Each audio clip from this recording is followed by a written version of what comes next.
Bismillahirrahmanirrahim. Assalamualaikum warahmatullahi wabarakatuh. Kembali bersama saya Martini Dwi Pusparini, pengampu manajemen zakat dan pajak.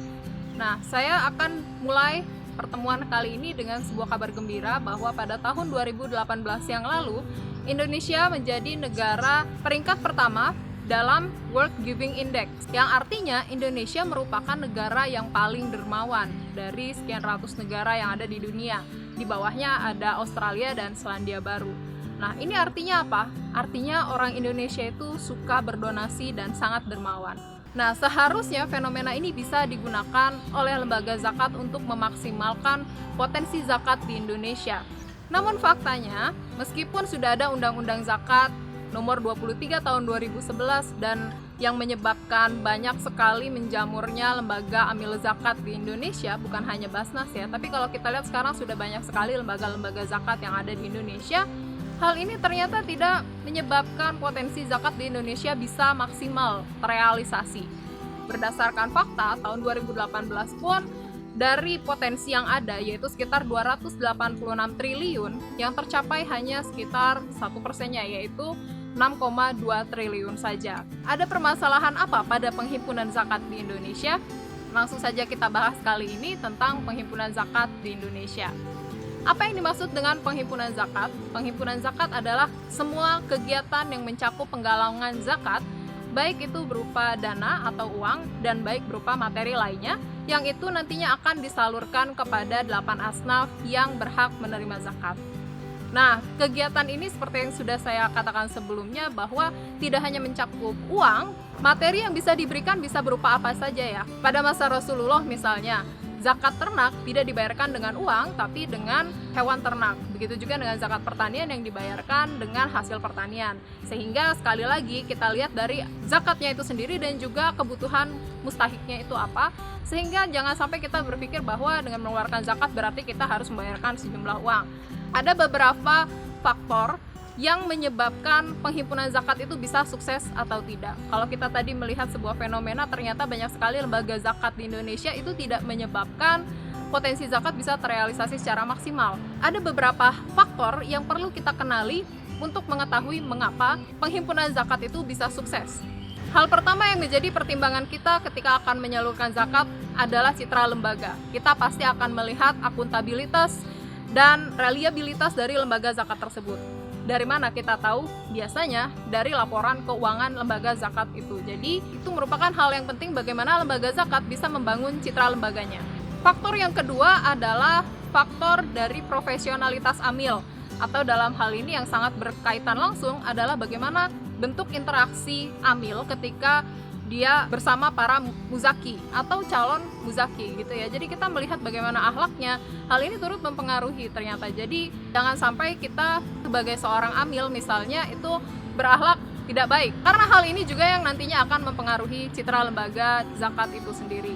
Dan yang ketiga adalah program yang ditawarkan. Tentunya sebagai calon muzaki kita ingin mengetahui program-program apa yang ditawarkan sebagai bentuk penyaluran dari zakat yang kita berikan. Kalau bentuk program itu cukup bagus dan kita kira tepat sasaran, maka otomatis kita akan tertarik untuk menyalurkan zakat ke lembaga tersebut. Tapi sayangnya tidak banyak lembaga zakat yang melakukan sosialisasi terkait program zakat, program distribusi zakat yang akan dilakukan ini. Selanjutnya, apa saja tahapan-tahapan dalam penghimpunan zakat?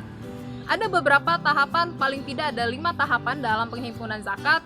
Yang pertama adalah mengenali calon donatur. Sebelum kita terjun pada proses penghimpunan zakat, yang pertama kali kita perlu lakukan adalah kita harus mengenali calon donatur kita.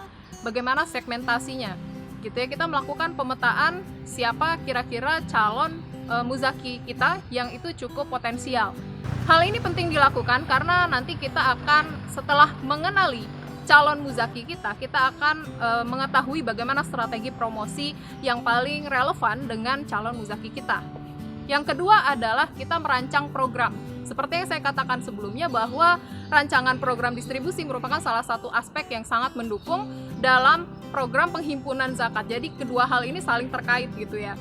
Nah, kita harus bisa merancang sebuah program yang itu cukup menarik dan tepat sasaran sehingga ini akan menarik para muzaki. Yang ketiga adalah kita melakukan strategi promosi. saat ini ada banyak sekali jenis promosi yang dapat dilakukan oleh lembaga zakat untuk meningkatkan jumlah muzaki. Di antaranya melalui direct ya atau langsung maupun secara tidak langsung. Selanjutnya kita akan mempermudah akses, mempermudah lokasi dan lain sebagainya. Yang keempat yaitu menentukan lokasi yang strategis. Bukan hanya lembaga komersil tapi lembaga seperti lembaga zakat itu juga harus memperhitungkan lokasi yang strategis. Mengapa begitu? Lokasi yang strategis memberikan kita kemudahan akses baik bagi para muzaki untuk dapat mendonasikan zakatnya ataupun bagi para mustahik yang akan mengakses dana zakat. Lokasi yang strategis ini juga mencakup aspek kemudahan akses. Jadi akses ini bukan hanya dalam hal tempat atau lokasi, tapi juga bagaimana akses para muzaki untuk dapat lebih mudah menyalurkan zakatnya, baik secara langsung maupun secara tidak langsung. Yang kelima dan yang terakhir adalah kita harus memberikan layanan yang prima kepada para muzaki dan calon muzaki. Bagaimana caranya? Kalau sudah kita mendapatkan muzaki, maka kita harus mempertahankan para muzaki ini supaya tetap loyal kepada lembaga zakat tersebut gitu. Jadi caranya ya kita bisa maintain dengan memberikan layanan-layanan service excellent. Nah, demikian adalah cara-cara atau tahapan-tahapan yang dilalui untuk proses penghimpunan zakat. Selanjutnya, untuk strategi penghimpunan zakat yang dikenal ada dua cara strategi penghimpunan zakat. Yang pertama adalah direct fundraising. Direct fundraising merupakan cara-cara langsung yang ditempuh oleh lembaga zakat untuk dapat menghimpun dana dari masyarakat. Ya, misalnya dengan cara berinteraksi langsung dengan para muzaki atau calon muzaki. Hal ini dilakukan misalnya melalui direct mail, kemudian melalui pembayaran zakat secara langsung, atau beberapa lembaga zakat bahkan sudah ada yang mengoperasikan jemput zakat. Nah, saya kira ini sangat-sangat membantu para muzaki dan calon muzaki supaya mereka dapat membayarkan zakat di lembaga zakat tersebut. Hal ini juga sesuai dengan surat At-Taubah ayat 103 di mana kewajiban negara atau lembaga zakat inilah untuk menjemput zakat dan bukan dengan kita menunggu para muzaki untuk menyadari kewajiban berzakat dan membayarkan ke lembaga zakat. Yang kedua adalah strategi indirect fundraising atau strategi fundraising secara tidak langsung. Strategi fundraising secara tidak langsung sebenarnya merupakan strategi promosi, lebih tepatnya, dan juga sosialisasi maupun edukasi.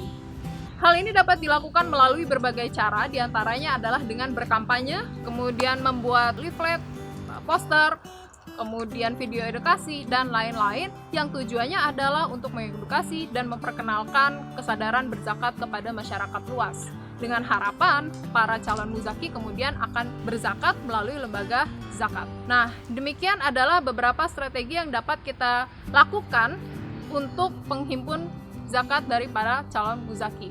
Di era digital seperti sekarang ini, kita dapat memanfaatkan teknologi untuk menghimpun zakat juga. Sebagaimana penelitian yang telah dilakukan di Malaysia, kita lihat di negara tetangga bahwa mereka dapat menghimpun zakat melalui teknologi dan itu sangat signifikan peningkatan penghimpunan zakat dalam 1 tahunnya. Hal ini bisa dilakukan juga di Indonesia, teman-teman, misalnya dengan cara lembaga zakat mempermudah pembayaran zakat. Tidak hanya muzaki dapat menyetorkan zakat secara langsung ke lembaga zakat, tapi kita bisa memberikan kemudahan berupa transfer, e-banking, in-banking, dan lain-lain, atau bahkan melalui marketplace atau website dan lain-lain yang itu memberikan berbagai kemudahan kepada para muzaki untuk menyalurkan dananya melalui lembaga zakat. Besar harapannya para muzaki nantinya dapat lebih teredukasi dan khususnya kita sebagai seorang muslim itu dapat lebih mengedukasi dan lebih sadar terhadap kewajiban berzakat. Demikian yang dapat saya sampaikan terkait dengan penghimpunan zakat. Semoga bermanfaat. Nantikan saya di video selanjutnya. Wassalamualaikum warahmatullahi wabarakatuh.